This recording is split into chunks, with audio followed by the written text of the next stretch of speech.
Welcome back to the Master Tricks के YouTube channel पे आपका स्वागत है दोस्तों। आज हमारे पास टॉप 100 क्वेश्चन है CDP से रिलेटेड और वन लाइनर फैक्ट्स होंगे। आप देखिएगा जो आपके एग्ज़ाम में बहुत ही यूज़फुल होने वाले हैं। पहला सवाल है हमारा, बालक विकास प्रक्रिया कब शुरू हो जाती है? तो ये गर्भावस्था से ही शुरू हो जाती है। बालक एक कोरी स्लेट होता है, यह कथन किस मनोवैज्ञानिक द्वारा कहा गया था? ये जॉन लॉक का कहना था। विकास के किस आयाम में परिपक्वता प्रमुख कारक है? तो ये शारीरिक विकास में। नेक्स्ट सवाल है आपका,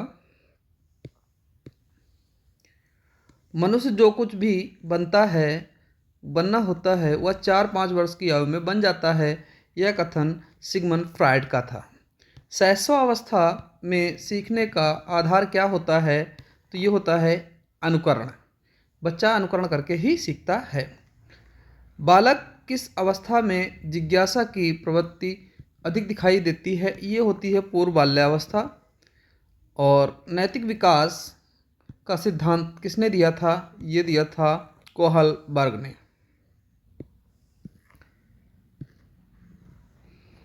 अगला सवाल है कि नैतिक दुविधा की अवधारणा किस सिद्धांत से जुड़ी हुई है? ये है कोहलबर्ग के नैतिक विकास के सिद्धांत से।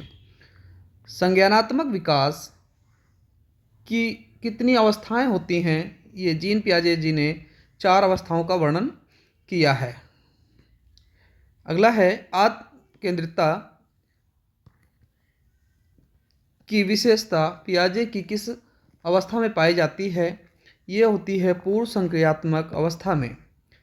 संरक्षण का सिद्धांत बालक पियाजे की किस अवस्था में समझता है? ये होता है मूर्त संक्रियात्मक अवस्था। समीपस्थ विकास का क्षेत्र की अवधारणा किसने दी थी? ये दी थी वाइगॉत्स्की जी ने। किसने दी थी? वाइगॉत्स्की ने। वाइगॉत्स्की के अनुसार बच्चों के सीखने में सबसे महत्वपूर्ण कारक क्या है? ये है सामाजिक अंतःक्रिया। स्कैफोल्डिंग का क्या अर्थ है? ये होता है सीखने में अस्थायी सहयोग। प्रयत्न और भूल का सिद्धांत किसने दिया था? ये दिया था थॉर्नडाइक ने। संबंधवाद का सिद्धांत किस मनोवैज्ञानिक द्वारा दिया गया? ये दिया गया थॉर्नडाइक द्वारा। थॉर्नडाइक के सीखने के मुख्य नियम कौन से? 3 नियम बताए उन्होंने, तत्परता, अभ्यास और प्रभाव। क्रिया प्रसूत अनुबंध का सिद्धांत किसने दिया था? ये BF स्किनर ने दिया था। क्रिया प्रसूत अनुबंध में पुरस्कार और दंड क्या होते हैं? ये प्रबलक होते हैं। शास्त्रीय अनुबंधन का सिद्धांत किसने प्रतिपादित किया, किसने दिया? ये दिया था इवान पावलोव ने। अधिगम के सूझ का अंतर्दृष्टि सिद्धांत के प्रतिपादक कौन थे? ये थे कोहलबर्ग। ये थे गेस्टाल्टवादी। कोहलर था गेस्टाल्टवादी थे। कोहलर ने अपना प्रयोग किस जानवर पर किया? इन्होंने चिंपैंजी पर किया, जिसका नाम था सुल्तान। बुद्धि का द्विकारक सिद्धांत ये किसने दिया था? ये दिया था स्पीयरमैन ने। बुद्धि का बहुकारक सिद्धांत किसने दिया था? ये दिया था थॉर्नडाइक ने दिया था। बुद्धि का बहुआयामी सिद्धांत किसने दिया? बहुआयामी सिद्धांत दिया था गार्डनर ने। IQ बुद्धि लब्धि का सूत्र किसने दिया था? ये दिया था विलियम स्टर्न ने। IQ का सूत्र क्या है? IQ का सूत्र, ये सूत्र था क्या? मानसिक आयु बटे वास्तविक आयु और गुणा 100। ठीक है। सामान्यतः प्रतिभाशाली बालक की IQ कितनी होती है? तो वो होती है 140 से अधिक। 140 से अधिक। मानसिक आयु मेंटल एज की अवधारणा किसने दी थी? मेंटल आयु की अवधारणा जो दी थी वो दी थी अल्फ्रेड बिने ने। सृजनात्मकता का संबंध मुख्य रूप से किस प्रकार से की चिंतन से है? ये है अपसारी चिंतन। अपसारी चिंतन का संबंध किससे है? ये बुद्धि से है। व्यक्तित्व पर्सनैलिटी के मापन के लिए TAT किसने दिया था? ये फॉर्मूला दिया था मरे एंड मॉर्गन ने। रोर्सा स्याही धब्बा परीक्षण का उपयोग किसे मापने के लिए किया जाता है? ये व्यक्तित्व मापन के लिए किया जाता है। पहचान, संकट, अवधारणा, एकीकरण एरिक्सन के किस चरण से संबंधित है? ये किशोरावस्था से संबंधित।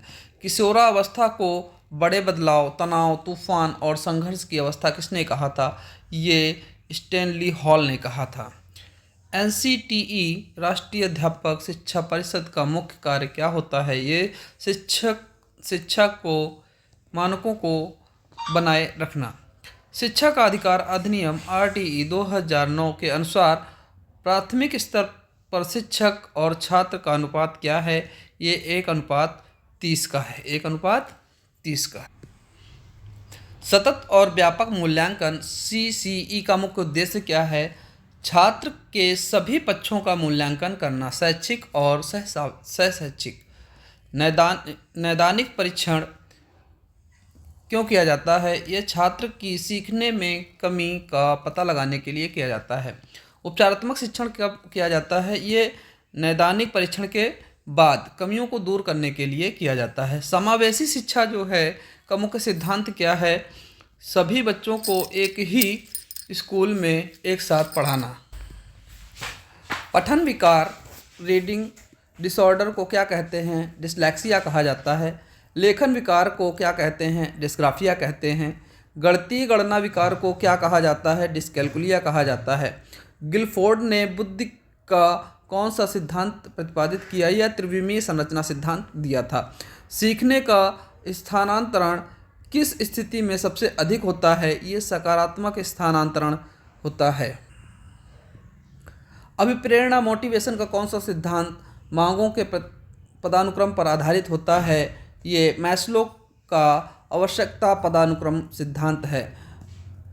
प्रगतिशील शिक्षा के जनक कौन थे? ये जॉन डीवी। बाल केंद्रित शिक्षा का क्या अर्थ है? बच्चों की रुचि और क्षमताओं को प्राथमिकता देना। परिपक्वता और अधिगम में क्या संबंध है? अधिगम परिपक्वता पर निर्भर करता है। सीखने के लिए परिपक्वता आवश्यक है।